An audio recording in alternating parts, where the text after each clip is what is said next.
아멘. 오늘도 말씀과 기도로 화요일 하루를 시작하는 우리 모든 성도들 가운데 하나님의 놀라운 은혜가 언제나 함께하여 주시기를 주님의 이름으로 간절히 축원드립니다. 오늘 통독할 말씀은 누가복음 6장 1절에서 19절까지 말씀입니다. 오늘 살펴볼 말씀의 내용은 예수님의 공생의 두 번째 유월절 이후 가버나움을 중심으로 한 갈릴리 2차 사역의 내용입니다. 우리가 예수님의 공생애를 크게 네 차례의 유월절을 중심으로 요약해 볼 수 있는데, 공생애 시작하기 전 사역으로는 우리가 잘 알고 있는 것처럼 예수님이 세례 요한에게 세례를 받으신 사건, 그리고 40일 동안의 금식 후 광야에서의 세 가지 시험을 받으시고, 그리고 5 제자를 삼으신 일이 공생애 시작 전에 있었습니다.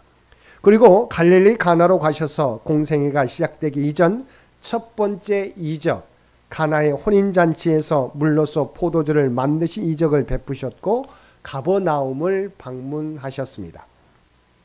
그리고 첫 번째 유월절에서는 성전에 올라가 성전을 정결케 하는 사건, 성전에서 매매하는 사람들과 환전상들을 내쫓으셨습니다. 그리고 예루살렘에 8개월 동안 머무시면서 니고데모를 만나 거듭남의 필요성을 설명하셨고, 이 기간 동안 예수님의 추종자들이 생겨났습니다. 8개월 동안의 예루살렘에서의 사역을 마치시고 갈릴리로 가는 도중에 사마리아를 지나가게 되는데, 우리가 잘 알고 있는 것처럼 그곳에서 사마리아 수가성 여인을 만나 영원히 목마르지 않는 샘물이 되시는 자신을 소개하며 사마리아 여인을 변화시키셨습니다. 그리고 갈릴리에서 4개월 동안 갈릴리 1차 사역을 펼치시는데, 지난번 잠시 방문하셨던 가버나움으로 이사하십니다. 그래서 갈릴리 사역의 중심지는 바로 가버나움이 되는 것입니다. 그리고 그곳에서 두 번째 이적, 왕의 신하의 아들을 거쳐 주십니다. 이어서 갈릴리 해변가에서 예수님의 핵심 제자라고 할 수 있는 네 제자, 베드로와 안드레, 세베대의 아들 야고보와 요한을 제자로 본격적으로 부르시고 베드로의 장모를 비롯한 많은 사람을 고쳐 주십니다. 그리고 두 번째 유월절을 예루살렘에서 맞이하게 되는데, 마찬가지로 두 번째 유월절 때 예수님의 특별한 사역은 바로 안식일에 베데스다 연못에서 38년 된 중풍병자를 고쳐 주신 일입니다.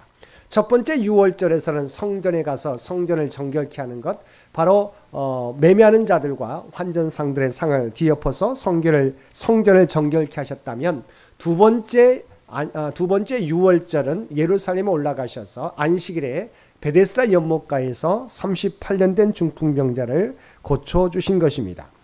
그 이후 다시 갈릴리로 돌아가셔서 2차 사역을 시작하는데, 오늘 본문은 바로 두 번째 유월절을 바로 갈릴리에서 펼쳐지는 제2차 사역의 내용을 담고 있습니다.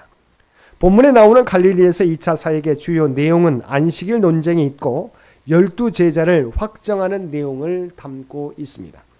그러면 본문을 통해서 자세히 살펴보겠습니다. 먼저 누가복음 6장 1절에서 11절까지 말씀에서는 두 가지 안식일 논쟁에 대한 이야기가 나옵니다.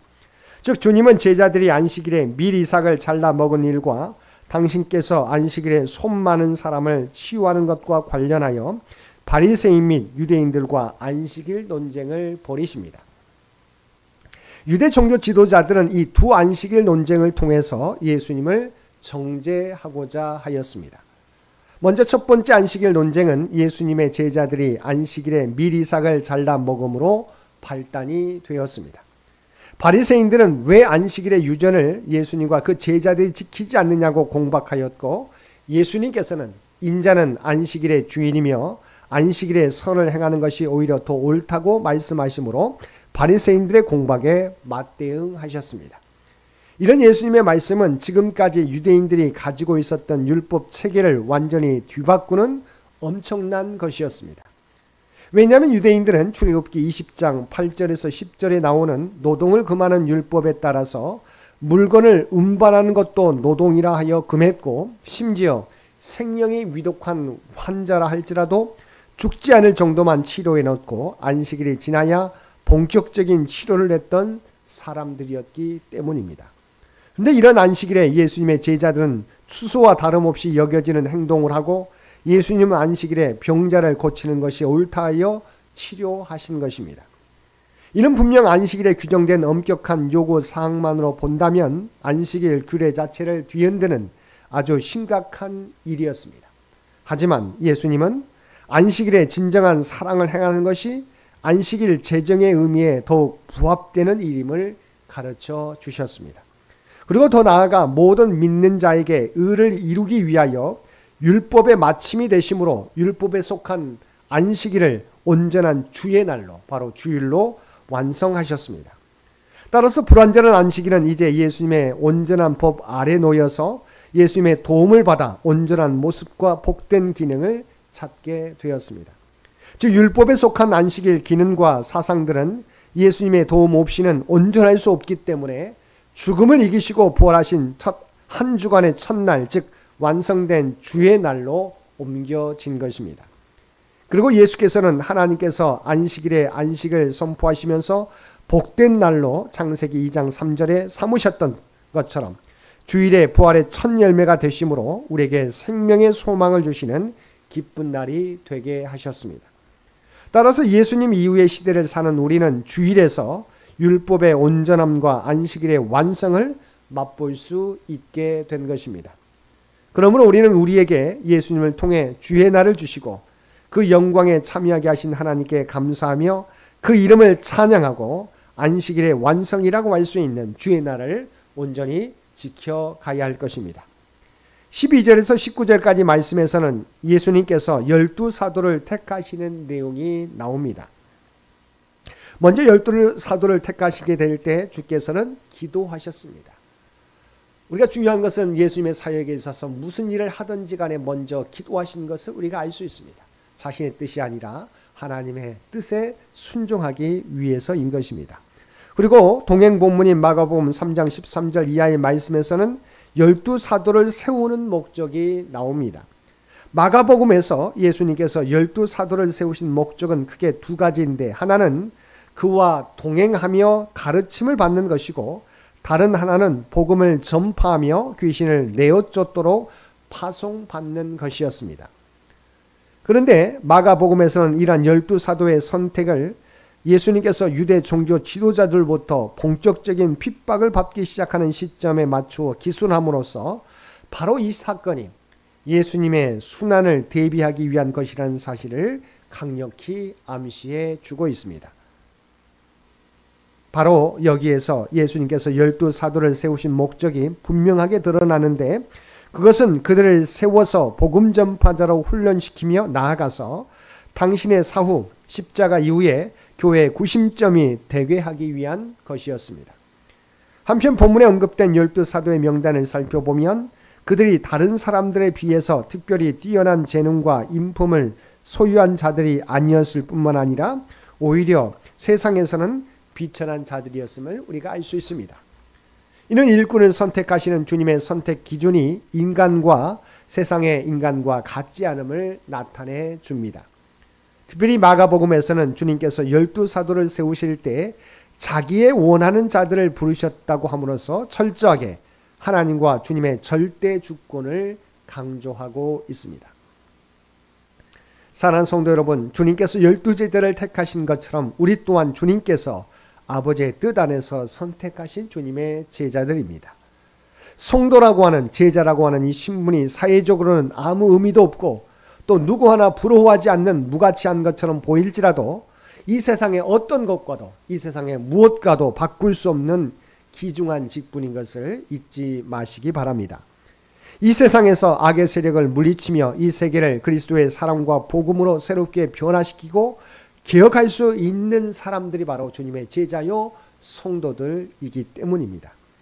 그러므로 우리는 이와 같은 사실을 알고 자부심을 가질 뿐만 아니라 이 세상에 대한 책임을 다하도록 부단히 힘써야 할 것입니다.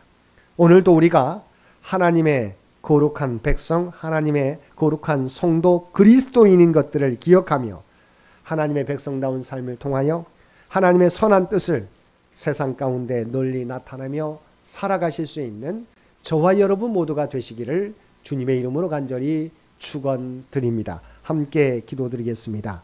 사랑과 은혜가 충만하신 아버지 하나님, 우리를 하나님의 백성 삼아주시고 우리에게 주님께서 맡겨주신 사역을 감당할 수 있도록 허락해 주심을 진심으로 감사드립니다.